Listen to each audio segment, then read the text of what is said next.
Welcome to the Great Detectives of Old Time Radio. From Boise, Idaho, this is your host, Adam Graham. If you have a comment, email it to me, box13@greatdetectives.net. Follow us on Twitter at Radio Detectives and check us out on Instagram, instagram.com/greatdetectives. A reminder, if you've not already, you can nominate the Great Detectives of Old Time Radio in the Podcast Awards, podcastawards.com. We are competing in the category of Best Entertainment and Best Male-Hosted Podcast. Go to podcastawards.com. Well, now, let's go ahead and get into today's episode of The Adventures of Sam Spade. The original air date, August 5th, 1947, and the title is The Figg Caper. The Adventures of Sam Spade, Detective, brought to you by Wild Root Cream Oil Hair Tonic, the non-alcoholic hair tonic that contains lanolin. Wild Root Cream Oil, again and again the choice of men who put good grooming first.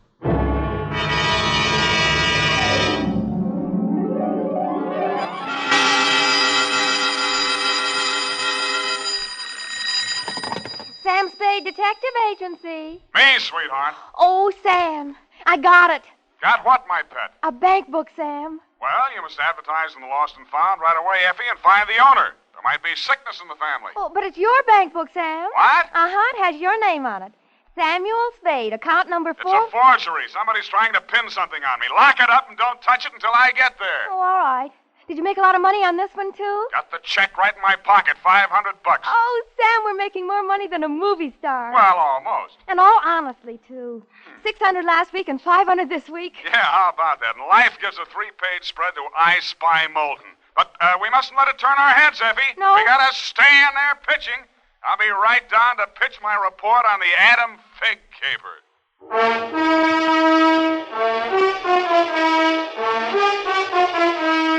Dashiell Hammett, America's leading detective fiction writer and creator of Sam Spade, the hard-boiled private eye, and William Spear, radio's outstanding producer-director of mystery and crime drama, join their talents to make your hair stand on end with the adventures of Sam Spade. Presented by the makers of Wild Root Cream Oil for the hair. You've heard the saying, you never know until you try. Well, you'll never know how handsome your hair can look until you try Wild Root Cream Oil. See for yourself how neatly and naturally Wild Root Cream Oil grooms your hair. Note how effectively it relieves annoying dryness and removes loose, ugly dandruff. You can get Wild Root Cream Oil Hair Tonic in either the big economy-sized bottle or the handy tube. Or you can ask your barber to use it on your hair. But by all means, try it. Don't delay. Get it today. Wild Root Cream Oil. Again and again, the choice of men who put good grooming first. And now, with Howard Duff starring as Spade, Wild Root brings to the air the greatest private detective of them all in The Adventures of Sam Spade.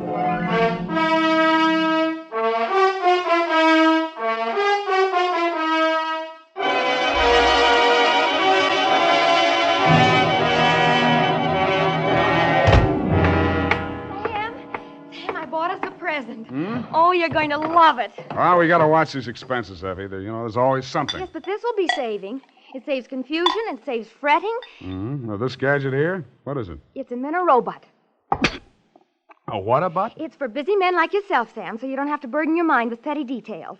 You see, it has this dial on it, right here. And you drop these little cards in this slot. You don't have to worry about that. That's for me to take care of. Oh, good. Then, when you come into the office, and supposing you have an appointment with Mr. Jones at 2 o'clock, and you forgot about it, you just dial 2 o'clock, and the little card pops out. And it says Mr. Jones on it. How do I remember to dial 2 o'clock? Oh, well, maybe it's in the instruction book. But anyway, now go ahead, Sam, please. The card's right in there. Now, dial 2 o'clock. Go on, Sam. Let's see. Just like a telephone, Sam. Now what do I do? Well, give it time, Sam. It's thinking. Must have forgotten. Jones. Mr. Jones.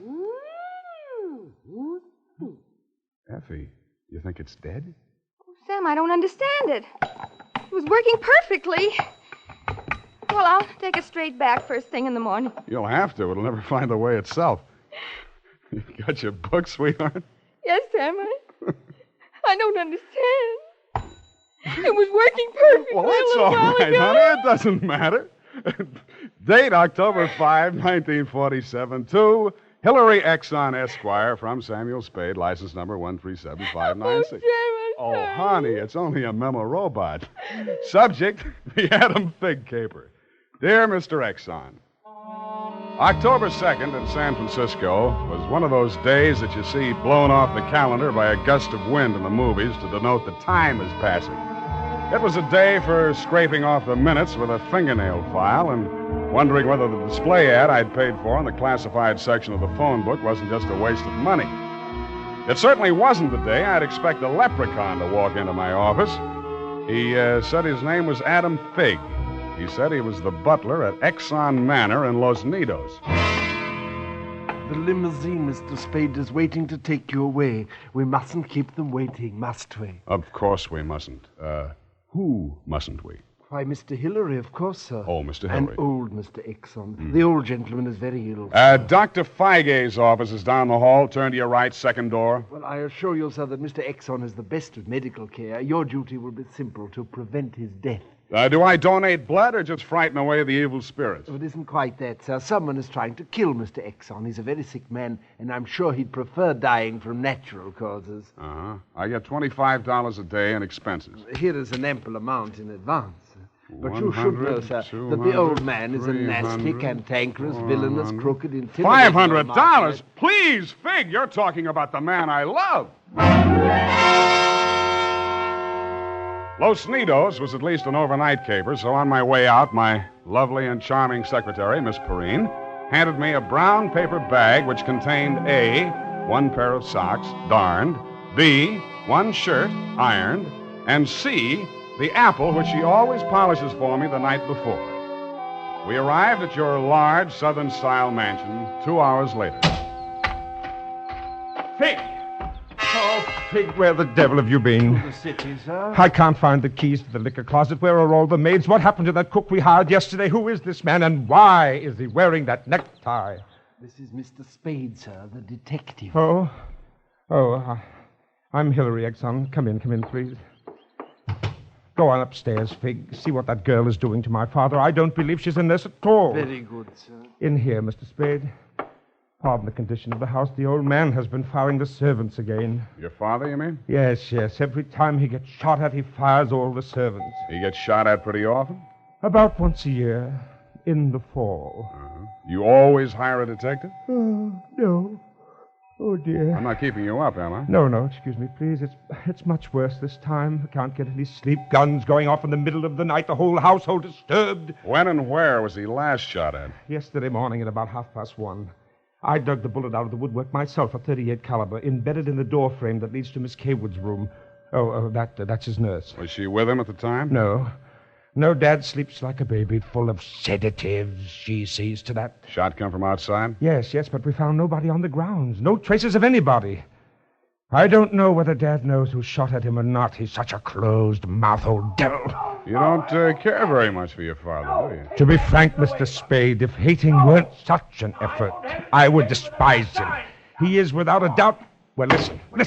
Get out of here! There, that's just a sample. Well, come on, let's see what's eating him now. All right, now get out! Talk to me like that. I tell you I won't stand for it. Well, you don't have to stand for it. Take that silly painted face out of my sight. Don't you dare to. Get out!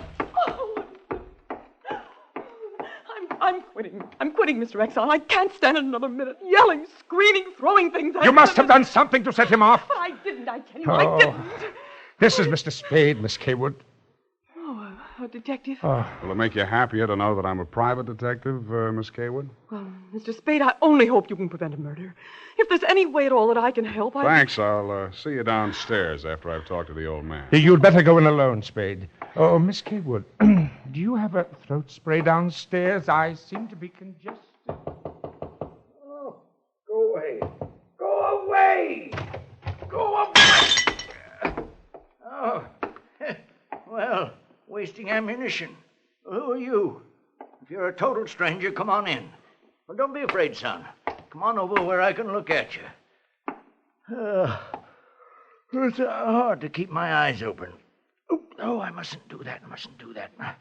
Oh, so you're the detective, eh? That's right, Pop. If you want to take a little nap or something, I'll come back later. What did I say just now? Come back later? No. There's no reason for you to come back later.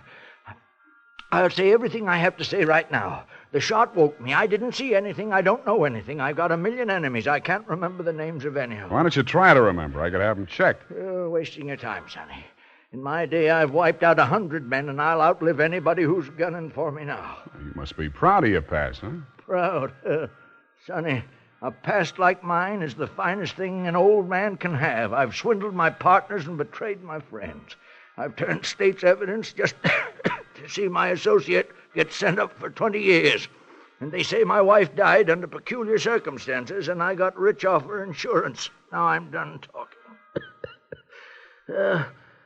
Do me a favor, son, please. I've got to get a half hour, 20 minutes sleep alone. You'll keep them out, everybody. Please, will you? Please. Sure, Pop. Go ahead. Go on, sleep. Oh, thank you. That's it.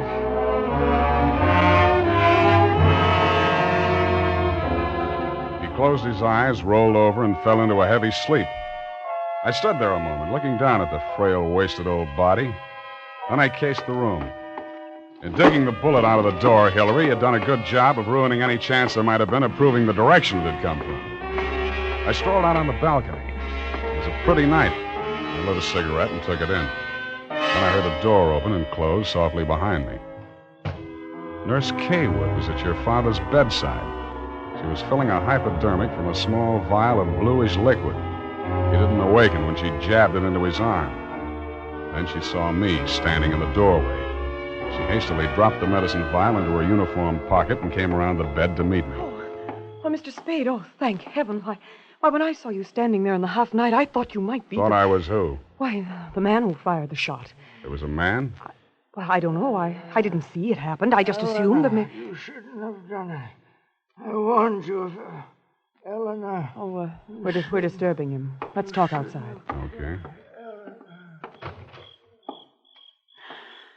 Oh, it's good to breathe something besides sick room air. I thought you got used to things like that in your profession. Why are you so unfriendly, Mr. Spade? Nurses are human, aren't detectives. Try me, sweetheart. Oh, I know what you're thinking of me. But after a week in this horrible house, that poor old man, he's frightened. He's really frightened. What of? Why, the shots. 38 caliber or hypodermic? Surely you don't think that He's supposed to be under sedatives. The doctor's orders. Sorry, sweetheart. It's my job to suspect everybody. Oh, can't you forget your job, even for a moment? Sure. If you don't mind the fact that I know you're a liar, that I'd make book you didn't come here primarily as a nurse, and what's worse, your act's not even convincing. Oh.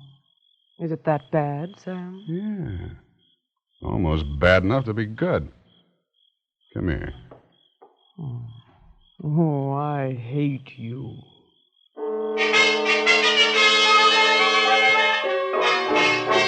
It was a very satisfactory love scene for both of us. For reasons of her own, Barbara wanted to keep me out of that sick room for a while, and she did. For reasons of my own, I wanted to get that medicine vial out of her uniform pocket, and I did.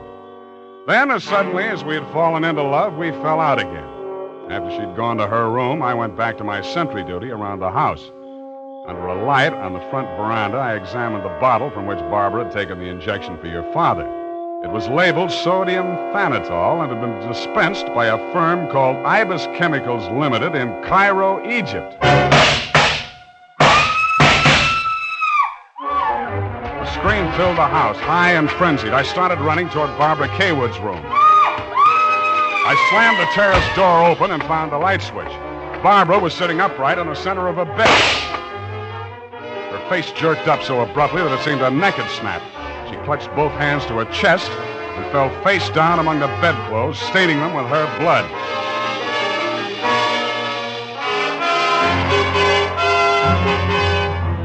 I don't know whether I went through, over, or around the screen that stood between her room and the old man's. I circled Exxon's bed. He lay on the floor on his side facing the window. I went outside. A .38 automatic lay on the ground a few yards away from the building. I put that into my pocket and listened. No shadows moving. Nothing. Then he was on me before I could be sure he wasn't a medium-sized tree. Break your back. Be the light. The warm stuff on my cheek might have been the thing's blood or mine. It gathered me up and bent me back and tore at my throat. Then I remembered that hands are stronger than fingers. I started with his thumbs.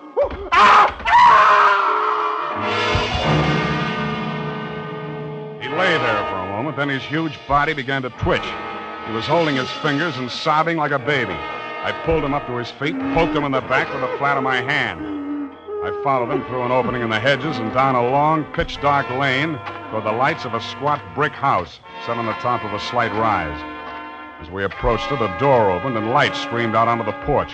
The tall man framed in the doorway was the last person in the world I expected to see. Ah, Marcus, you brought him. Oh, master, very delightful service, but have much pain in fingers. Always complaining, Marcus. Welcome, Mr. Spade. Come in, my dear fellow. Come in. I've been expecting you. The lost family fortune by blackmailing me. And if you don't remit, Exxon could have you booked for forgery, blackmail, definition of character. Oh, my dear fellow, please. This is most painful. But if I had but the original letter, I could destroy it and go back to the felt. Ah, the felt. What happened to it? That Figg, that stinker stole it. He burgled my home. Are you taking pot shots at old Exxon? Well, don't be a fool, man. I want Exxon to stay alive. I must find out some part of his life which will have an exchange value that will cancel out what he has on me. By the way, old thing, you met Miss Kaywood. Mm-hmm. At the present moment, she's milking me for $150 a day. Oh? She's supposed to goad the old man, by whatever means necessary, into talking about his past. And that information she is to bring to me. Well, that ought to be easy. Exxon brags about his past. Now, so far, I've learned that Hillary Exxon stole 2 heifers at a livestock show in Abilene in 1906. I feel for you, Captain. That wouldn't get much on the current market, would it? My dear fellow, I've a proposition to make to you. Should you ferret out anything that would be of value to me, I'll reward you handsomely. Well, maybe something can be arranged, Captain. Good, excellent. May I have your word on that? Well, there isn't much time, Captain. I'd better trot on back. I'll show you to the door, sir. And let me warn you, Mr. Spade, for your own good, should you ever hear the thrum of Ibis wings, run, flee. I assured him that I would heed his warning, bade him good night, and started back down the lane in the direction of Action Manor. Business was going on as usual. There were no shots this time, only the scream. When I got to Barbara's room, you and Adam were standing at her bedside trying to quiet her down. Well, Mr. Spade, is this the way you guard the house against intruders? Where have you been? Ask Adam. What does he mean by that, Figg? I'm sure I don't know, sir. I've not left the house, sir. What happened here? Oh, she woke up screaming. She said someone had come into the room and torn off her bandages. A nightmare, of course. Please, I want to talk to Mr. Spade alone. Oh, please go. Adam, you go too. Please, Hillary, you go too. Good.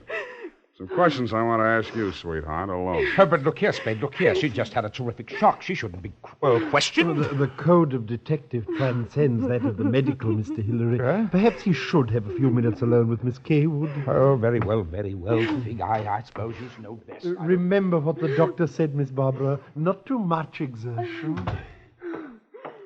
What happened, Barbara? Well, it could have been a dream. Somebody was standing over me in the darkness and peering down at me. And then he started to rip off my bandages, and I screamed. And when Figg came into the room and he turned on the lights, he was gone. It could have been a dream, Sam, and I could have been clawing at the bandages myself in my sleep. But you weren't. It wasn't a dream. I've been talking to Captain Sherry. And then I thought... well, how much do you know? That you've been feeding the old man truth serum to get him to talk in his sleep. Oh. How much talking has he done? Well, plenty. How much you told Sherry? Well, just as little as possible. Why? Because, Sam, if we can keep that old man alive and out of jail long enough to sell what we know to Sherry for what it's really worth, we'd be fools not to do it. What makes you so sure you'll stay alive long enough to collect, sweetheart? Well, because you're going to help me, aren't you, Sam?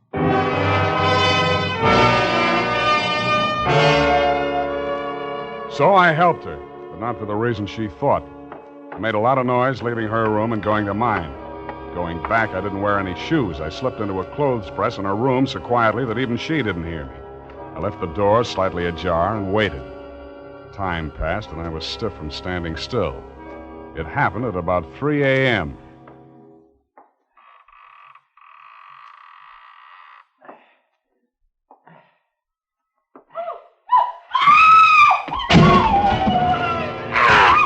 The crazy, feverish glare of his eyes told me that the threat of the gun in my hands meant nothing to him.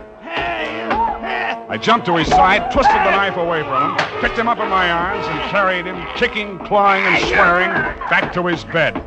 He lay there, breathing hard. Then he smiled. You're a smart one, Sonny. You had me figured out the first time you came in here, didn't you? Not quite, Mr. Exxon. The gun under your window was the clincher. That gun? Sure. I had it under my pillow all the time. I got tired of shooting into door frames. Look, you're dying, Mr. Exxon. There's no use trying to make up stories now. You're right, Sonny. I knew that nurse would sit up in bed after I fired tonight. And then I let her have it right through the screen. Why? You know why well enough. She was doping me up and sneaking in here at night, listening to what I was babbling about. Maybe you weren't saying anything important, Mr. Exxon. I might have, Sonny. I might have. 14 years ago, I killed my wife. I wanted to carry the secret to my grave.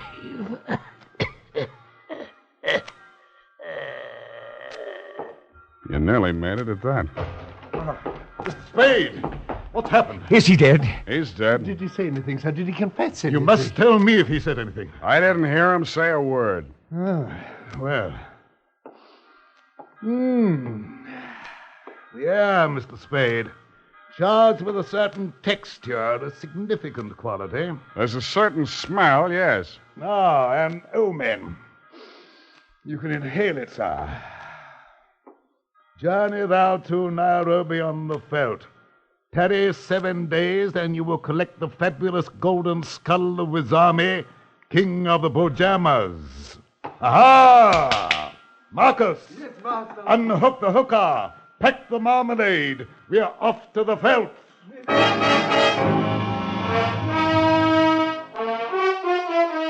Just then, a flock of birds broke across the horizon, screaming. There must have been thousands of them, but not ibis, Mr. Exxon.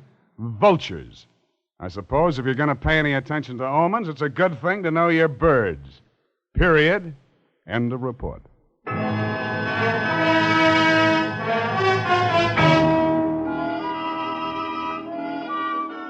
Right now, I have something to say to every man who doesn't use a hair tonic, to every man who says I don't believe in it or I don't need it. That all depends on what you mean when you say hair tonic. If you mean the old-fashioned greasy kind that leaves your hair smelling like a perfume factory, you're absolutely right. But remember, Wild Root Cream Oil Hair Tonic is nothing like that. Wild Root Cream Oil is an entirely new kind of hair grooming preparation. There's not a drop of alcohol in Wild Root Cream Oil, and it contains soothing lanolin that's like the oil of your skin. Most important, Wild Root Cream Oil grooms your hair the right way, neatly and naturally, never leaves your hair sticky or greasy.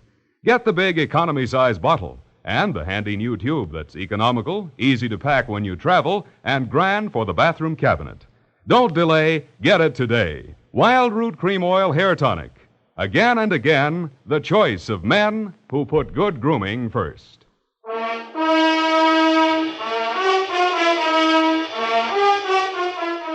Well, Effie, we, Sam, the memo robot works after all. I told you it would. Yeah, it just takes a little time, sweetheart. Oh, read the card, Sam. Now, you see? You'd know you were supposed to see Mr. Jones at 2 o'clock. Isn't it wonderful? Well, this card doesn't even mention Jones. Huh? What does it say, Sam? Well, it says, journey thou to Friskin's drugstore, wager $5 on Ira W. in the 3rd at Belmont Park. Oh, Sam, it's psychic. Tarry but a moment. Yes? Thou wilt lose $5. Oh. Good night, Sam. Good night, sweetheart.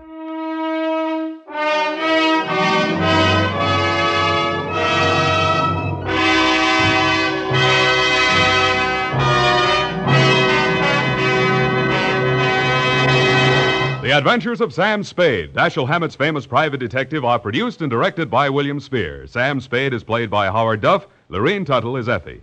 The Adventures of Sam Spade are written for radio by Bob Tallman and Gil Dowd, with musical direction by Lud Gluskin. This is Dick Joy, reminding you that next Sunday, author Dashiell Hammett and producer William Spear join forces for another adventure with Sam Spade, brought to you by Wild Root Cream Oil. Again and again, a choice of men who put good grooming first. Smart girls use Wild Root Cream Oil, too, for quick, good grooming and to relieve dryness between permanents. Mothers say it's grand for training children's hair.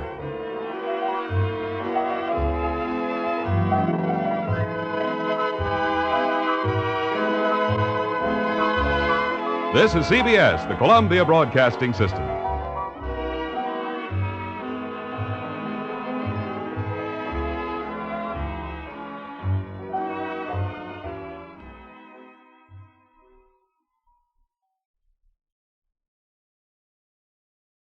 Welcome back. Well, if you told me one of the shows we'd play would feature a robot, Sam Spade would not have been my first guess. I would have imagined Philo Vance or Dangerous Assignment. I'd even think Mr. Chameleon before I'd think Sam Spade. But there you go. And it's worth noting that the first 4 seasons of Sam Spade were broadcast live. Once from the East Coast and once from the West Coast, according to Martin Grams. And it's clear that Howard Duff really was trying hard to maintain his composure. But Lorene Tuttle did not make that easy. Well, it's worth noting that the popularity of Sam Spade led to probably more comedy parodies than any other series, including Dragnet. And we're going to play some of those for you on the program, particularly on episodes where we've got less than 30 minutes of program. So we're going to go ahead and bring you a little clip from the Fred Allen Ford Show. And this features Arthur Treacher. Original air date November the 7th, 1948. Let's go ahead and listen to Sam Shovel, Private Detective.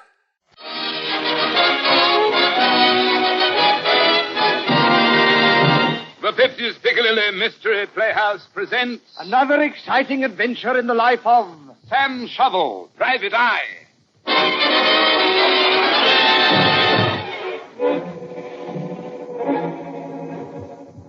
I am Sam Shovel, Private Eye.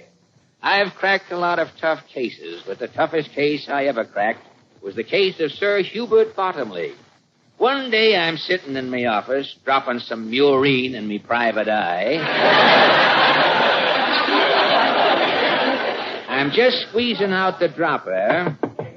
Hearing a knock, I deduce that somebody's at the door.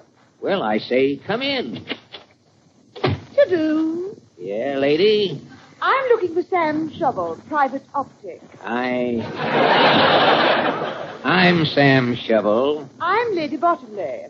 My brother, Sir Hubert Bottomley, is missing. Missing what? He's missing himself. Oh. Has he looked around in his coat? I don't know. Sir Hubert's been here in America. Yes? Every month I've been sending him his allowance, 20 pounds. 20 pounds of what, lady? Money. Oh, money. For 15 years I haven't heard from Sir Hubert, so I decided to come to America. Yeah? Mr. Shovel, you must find my brother. Lady Bottomley, I'll find Sir Hubert Bottomley, or my name ain't Sam Shovel, Private Eye.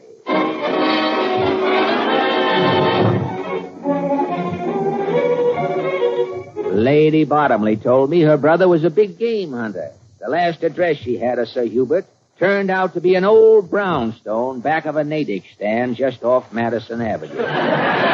Lady Bottomley was trembling as I pulled the old-fashioned bell. Yes? Are you Sir Hubert Bottomley? I'm Bellwether, Sir Hubert's butler. Whom have I the melancholy honor of addressing? I'm Sam Shovel, private eye. Stand back, Bellwether. Me and Lady Bottomley's coming in. Get your hands off my lapel. You're rumpling my dicky.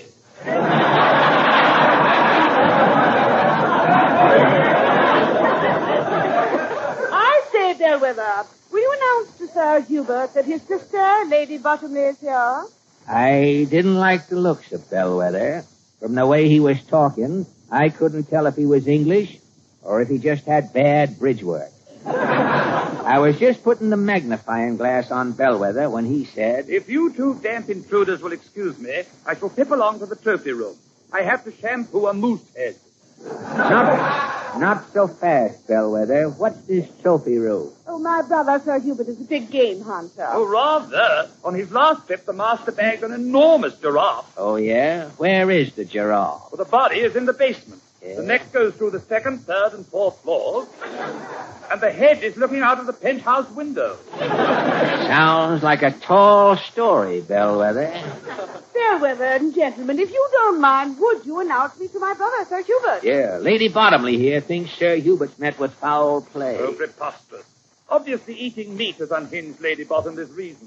At this precise moment, Sir Hubert is in the game room playing chess with Lord Beaverball. Bellwether, you heard Lady Bottomley. She wants to be announced. As soon as Sir Hubert finishes his chess game, I shall announce Lady Bottomley. And now I must be off and shampoo that moose head, or Duz will have done it before I get there. Cheerio!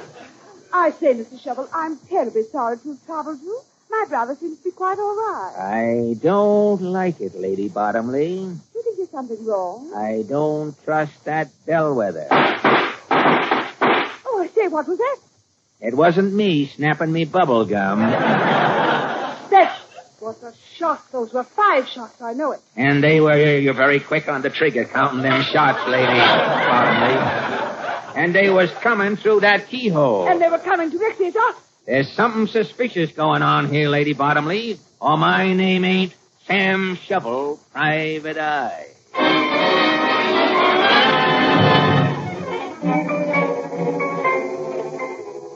They was shots, all right. Me derby had a crease in it. Me badge had a dent in it. And me coat had 7 new buttonholes. There was only one way to find out who was shooting at us through that keyhole. I opened the game room door. Sam Shovel. Bellwether. What's the big idea, firing that shotgun through the keyhole? Oh, I thought you'd get a bang out of it. Ho, ho, ho, ho. While Bellwether was amusing himself, I took a quick gander around the game room. Sitting at a table motionless, there was 2 men playing chess. I was just ready to pounce when I heard Lady Bottomley say, Mr. Shovel. Yeah? One of those men playing chess is my brother, Sir Hubert Bottomley. I'll soon check on that, Lady B. Hey, you with the half a pair of glasses. I say, what's all the hugger-mugger? Can't you see we're playing chess? Bellwether. I'm sorry, Lord Beaverboard. I told these 2 fruity intruders that I would announce them when you were finished. Sir Hubert. Oh, Sir Hubert, you recall your sister, Lady Esther? Sir Hubert! Hey, what's wrong? What's wrong, Lady Sir Bottom? Hubert, he's dead! Dead? By Jove, that explains it. Explains what? Well, our chess game, Sir Hubert hasn't made a move in ages. He's just been sitting there holding his bishop. Heart failure, do you think? No, possibly was bored to death. I'm dull company, you know. No, you're just both wrong. What? Sir Hubert's got a hole in his head. Look, this dimple has no bottom to it. You're right. It's a bullet hole. This is moida. Moida? Moida. Nobody's leaving this room. Come clean now, somebody. Who shot Sir Hubert? Well, none of us could have done it, old boy. We were all here in the room together. Hey, that's right. Shovel, there must be somebody else in the house. I can take a hint, Lady Bottomley. Come on, Bellwether. I'm finding that somebody else, or my name ain't Sam Shovel, private eye.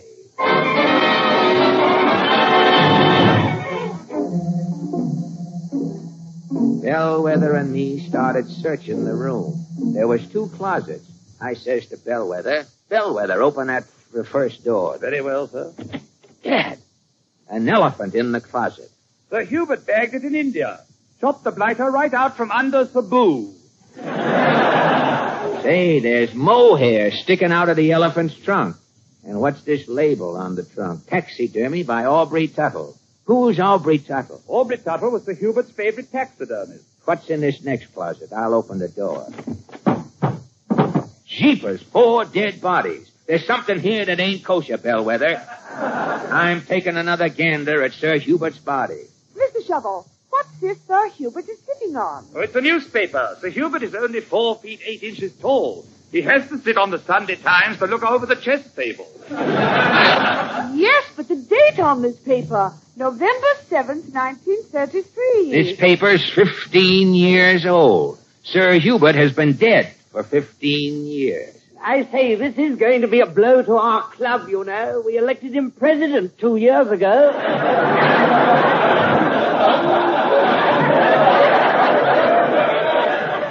It's incredible. Sir Hubert dead 15 years? Why, he looks the same today as he did 15 years ago. Identically the same. Sir Hubert is the same as he was 15 years ago, Lady Bottomley. What? Look at this hole in his head. What do you see sticking out? Mohair. Mohair is right. Sir Hubert has been stuffed. Look here on his neck. One of them labels that was on the elephant. Taxidermy by Aubrey Tuttle. You mean the taxidermist actually murdered my brother, Sir Hubert, and then stuffed him? Yeah, Lady Bottomley. Extraordinary. Who was the taxidermist? You, Bellwether. But I'm the butler. My name is Bellwether. Hercules C. Bellwether. Oh, yeah? That signet ring on your thumb there. The initials is A.T. A.T.? Oh, that's an abbreviation for Astley. Rule Britannia. Stop the music! The jig is up, Aubrey Tuttle. You might as well confess. It'll make me very happy. Oh, but happiness is so middle class. Regardless. I do wish you'd confess, Bellwether. I'm famished for a cup of tea. Very well, Lady Bottomley. I am Aubrey Tuttle. I knew it. I killed Sir Hubert. Oh, you bounder. But why? But why, Mr. Tuttle? Well, 15 years ago, Sir Hubert returned from Africa with a boatload of big game.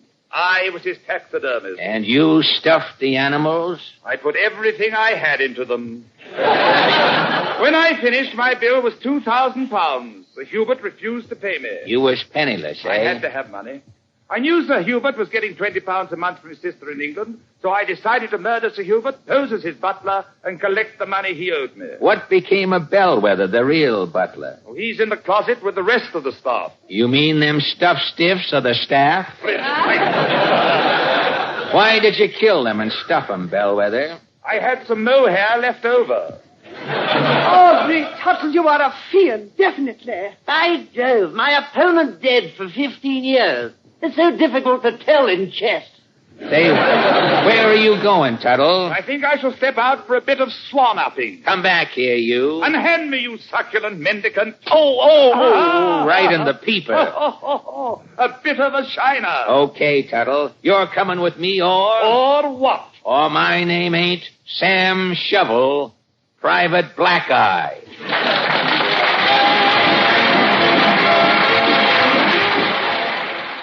Welcome back. Well, I love Fred Allen. Just really did lean into the absurd on this. And I like I said, I enjoyed it. Worth pointing out, Arthur Treacher features in this. And Treacher was famous for playing butlers in movies. And it does seem that invariably when he guest starred on a radio program that it would inevitably tie into him being known for playing butlers. Well, now we turn to listener comments and feedback. And we have a comment on YouTube from Fred, who writes regarding Sam and the Guyana Sovereign, very amusing. I always wondered about where Sam Spade came from. Never mind, that's not the way sleeping sickness works. It works for the story. I wondered how these old gumshoes survived all those head blows without permanent brain injury, seeing how easily he gets sucker punched. I suspect that there is permanent brain injury. What a wonderful way to spend a quiet evening before TV or streaming video. I'd forgotten this aspect of radio before it became a political tool.